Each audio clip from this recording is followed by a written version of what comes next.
नमस्कार, प्रणाम। मेरा नाम है सैलन सकलानी। साथियों, मैं इस समय भारतवर्ष में 51 सिद्धपीठ हैं, उसमें से एक सबसे शक्तिशाली सिद्धपीठ मां मठियाना के प्रांगण में आपको लेके चल रहा हूं। मुझे पूरा यकीन है कि आप में से बहुत सारे लोग पहले इस मंदिर में आए होंगे। बहुत सारे ऐसे लोग होंगे जो सालों पहले यहाँ पे आए हैं, मां मठियाना के दर्शन किए हुए हैं। तो आइए मैं आपको लेके चलता हूँ और पूरा बताता हूँ कि यहाँ पे पिछले कुछ सालों में क्या काम हुए हैं, कैसे माता का मंदिर दिखता है और कैसे कैसे यहाँ पे आप पहुँचते हैं। तो आपको तेलवड़ा से आना पड़ता है सिलगढ़, लगभग 18 से 20 किलोमीटर ड्राइव करके, उसके बाद 2 किलोमीटर का ट्रैक करके आप पहुँच जाते हैं माता का जो प्रांगण है उसके गेट पे। अब आप देखेंगे गेट पे पहुँचने से पहले ही दोनों तरफ मार्ग में आपको ये घंटियाँ मिलेंगी और श्रद्धालु भक्तगण यहाँ पे आते हैं, माता को घंटियाँ वगैरह चलाते हैं, घान वगैरह चलाते हैं। और यहाँ पे आते ही आपको ये 3 बड़ी घंटियाँ मिलेंगी और सामने की तरफ देखेंगे रेलिंग है और रेलिंग में तमाम ये घंटियाँ लगी हुई हैं। उसके बाद आप इधर मुड़ते हैं तो यहाँ पे खूबसूरत सा गेट है जहाँ से आप माता के प्रांगण में प्रवेश करते हैं। तो चलिए मेरे साथ माँ के इस खूबसूरत प्रांगण में।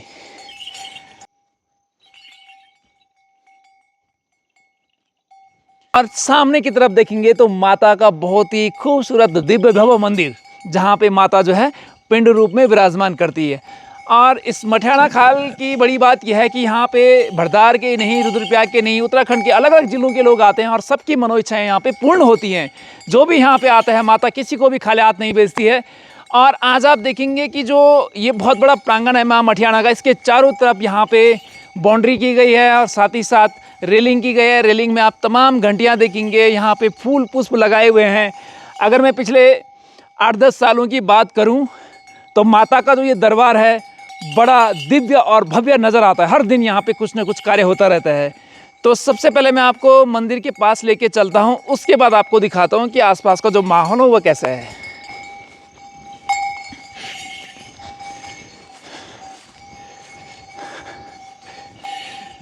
तो आप देखेंगे मैं इस समय बिल्कुल मंदिर के सामने हूँ और ये मंदिर का मुख्य गेट है जहाँ से आप मंदिर के अंदर प्रवेश करते हैं। और उससे पहले आप देखेंगे चारों तरफ ये घंटियाँ बांधते हैं। ये वो लोग हैं जो यहाँ पे दरबार में आते हैं और माता से कुछ उनकी मनो इच्छाएँ होती हैं, कुछ कामनाएं होती हैं, उसके एवज में यहाँ पे घंटियाँ बांधते हैं और माता के पास अपने दुखड़े बोलते हैं। और ऐसे कहते हैं कि जो यहाँ पे आता है उसकी इच्छाएँ पूर्ण होने के बाद वो फिर यहाँ पर आता है और माता को प्रणाम करता है और धन्यवाद करता है कि आपने हमारी इच्छाएं पूर्ण करी है। तो मंदिर कुछ इस प्रकार से बना हुआ है, इसमें कटवा पत्थर लगा हुआ है, चूने का इस समय इसमें कलर है।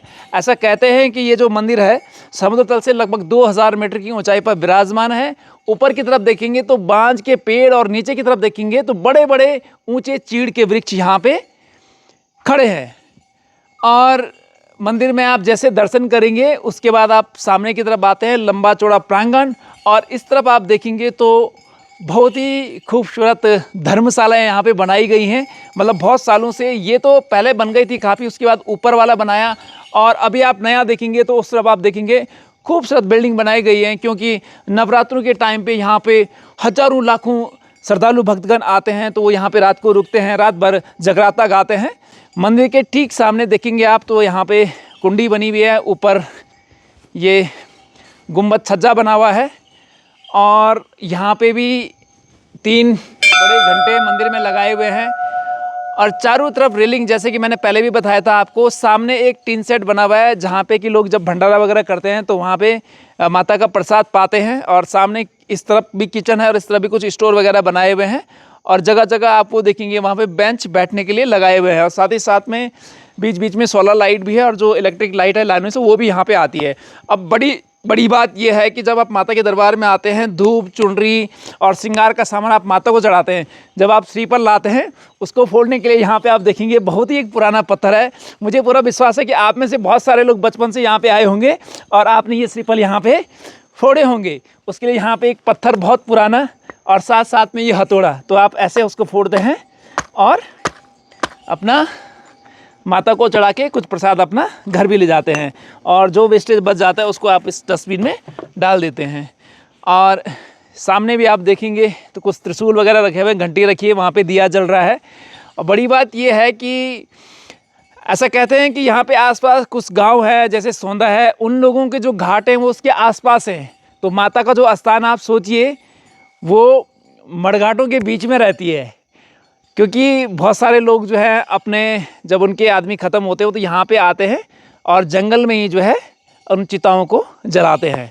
वो उसको पवित्र मानते हैं कि यहाँ पे उनको जला के उनकी आत्मा को शांति मिलती है, उनको मोक्ष प्राप्त होता है। अब मैं बात करूँ तो इस तरफ में आपको पूरा केदारनाथ जो हिमालय है वो दिखता है, लेकिन इस समय बादल लगे हुए हैं, वो शायद आपको नज़र नहीं आ रहे होंगे। अदरवाइज़ यहाँ से पूरा केदारनाथ का जो हिमालय की श्रृंखला है वो आपको दिखाई देती है। आपने एक वो मुख्य गेट देखा जहाँ से हमने प्रवेश लिया, और एक गेट यहाँ पे भी है, ये भी मुख्य गेट ही है, गेट नंबर 2। तो जो लोग यहाँ से पैदल आते हैं सकलाना से, लोंगा से, मयाली साइड से, वो लोग यहाँ से भी आते हैं। हम लोग भी बचपन में बहुत बार यहाँ से पैदल आए हैं। आप लोग भी हैं जो बहुत सारे यहाँ पे आए होंगे, अगर आए हैं तो आप लोग कमेंट करके ज़रूर बता सकते हैं। और बाउंड्री तो भाई ये चारों तरफ है ही, यहाँ पे आप देखेंगे, और हर एंगल में घंटी लगी हुई हैं, आप देखेंगे बढ़िया से। तो आप भी अगर बहुत सालों से माँ के प्रांगण में नहीं आए हैं तो आप भी ज़रूर आइएगा। और अगर आपकी भी कोई मनोइच्छा है जो आपकी पूरी नहीं हुई है, तो मुझे पूरा विश्वास है कि जब आप माता के प्रांगण में आएंगे तो माँ आपकी उन तमाम इच्छाओं को पूरा करेगी। आपकी मन को शांति, तन को ठंडक, और जो भी इच्छा है वो जरूर पूर्ण होंगी। जय मां मठियाना। अरे चल पे बात नहीं।